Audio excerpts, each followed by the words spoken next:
Selamat pagi murid-murid tahun 4. Jadi pada hari ini kita akan terus mempelajari unit 1 mengenali sejarah, iaitu di akhir pembelajaran nanti murid-murid akan dapat mengetahui tentang pengertian sejarah, sumber sejarah dan kaedah penyelidikan sejarah.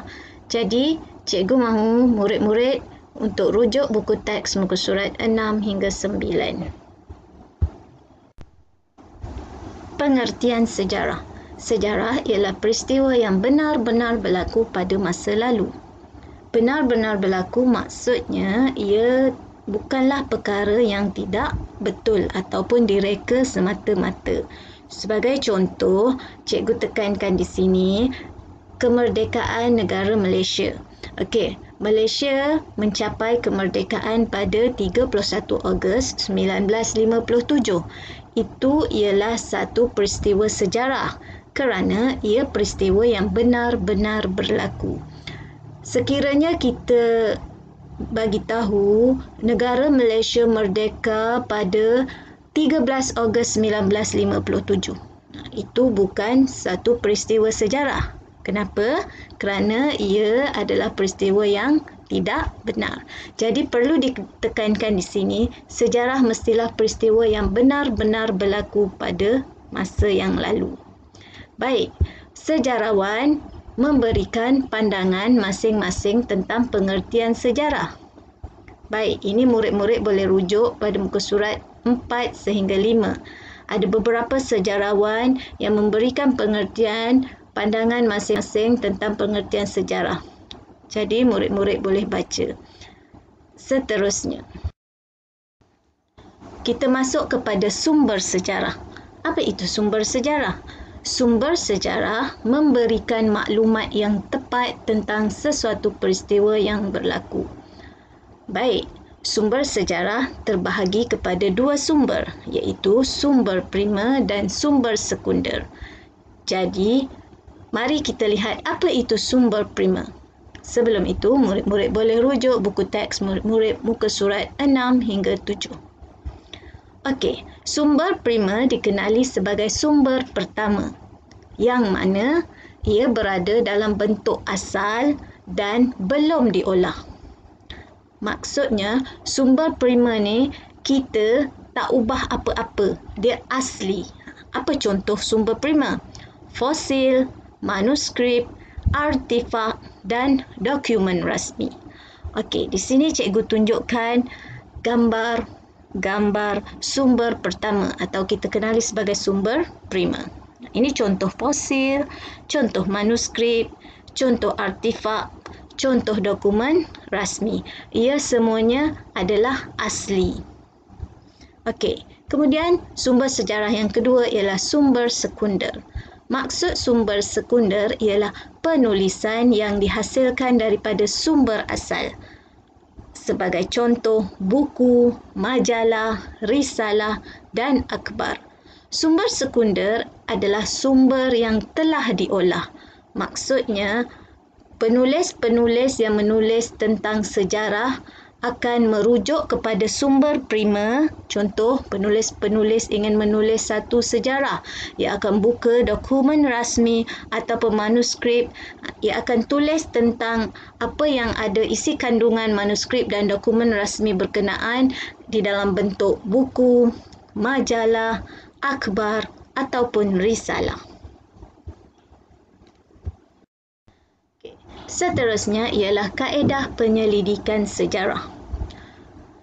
Kaedah penyelidikan sejarah dijalankan untuk membuktikan peristiwa sejarah yang telah berlaku.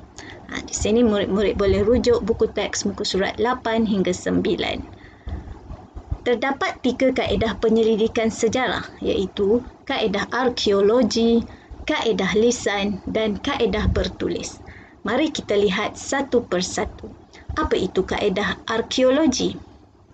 Kaedah arkeologi ialah cara untuk mendapatkan bahan tinggalan sejarah melalui proses gali cari. Hasil-hasil gali cari adalah seperti fosil, tembikar, barangan logam dan kulit siput. Hasil-hasil cari gali ini merupakan sumber sejarah yang pertama, iaitu sumber prima, kerana ianya hasil-hasil semula jadi dan belum diolah. Contoh, mereka gali tanah di tempat bersejarah dan mereka menjumpai tembikar ataupun fosil. Okey, seterusnya yang kedua, kaedah penyelidikan sejarah ialah kaedah menggunakan kaedah lisan. Apa maksud kaedah lisan? Cara membuktikan sesuatu peristiwa sejarah melalui temu bual. Mendapatkan maklumat melalui temu bual. Temu bual siapa? Temu bual individu yang dikenali sebagai orang sumber. Siapakah orang sumber?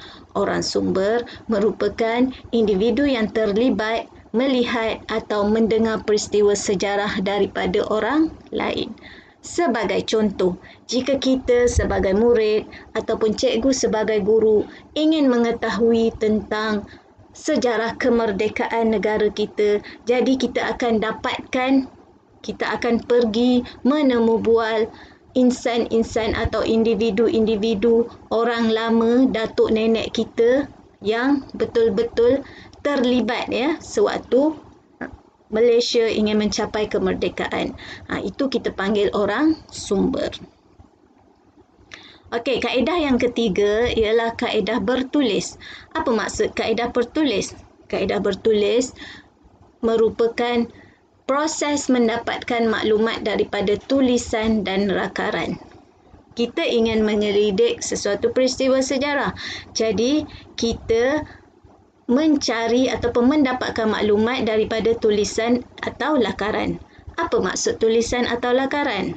Ini maksud tulisan atau lakaran. Maklumat tersebut boleh diperoleh daripada dinding gua, kayu, batu dan bahan bercetak.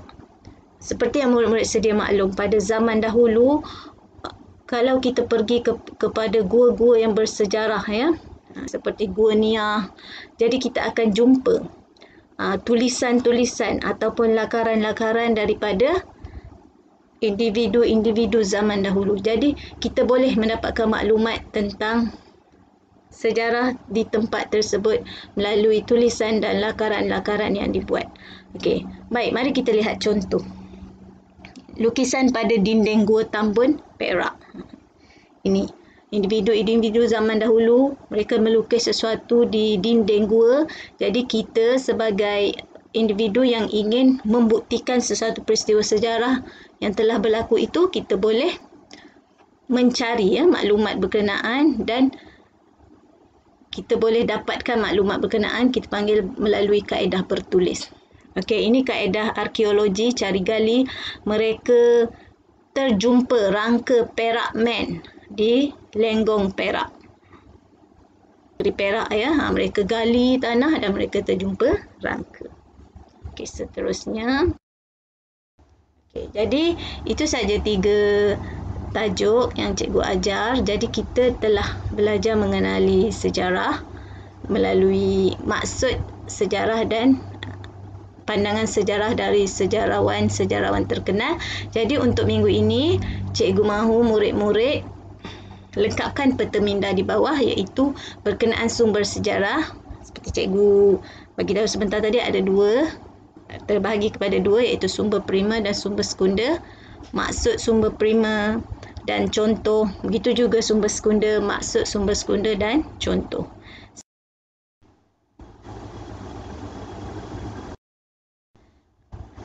Murid sambung kepada 3 kaedah penyelidikan sejarah.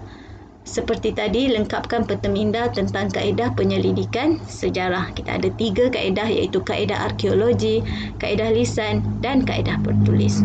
Okey, sekian saja untuk kali ini. Kita jumpa lagi minggu hadapan.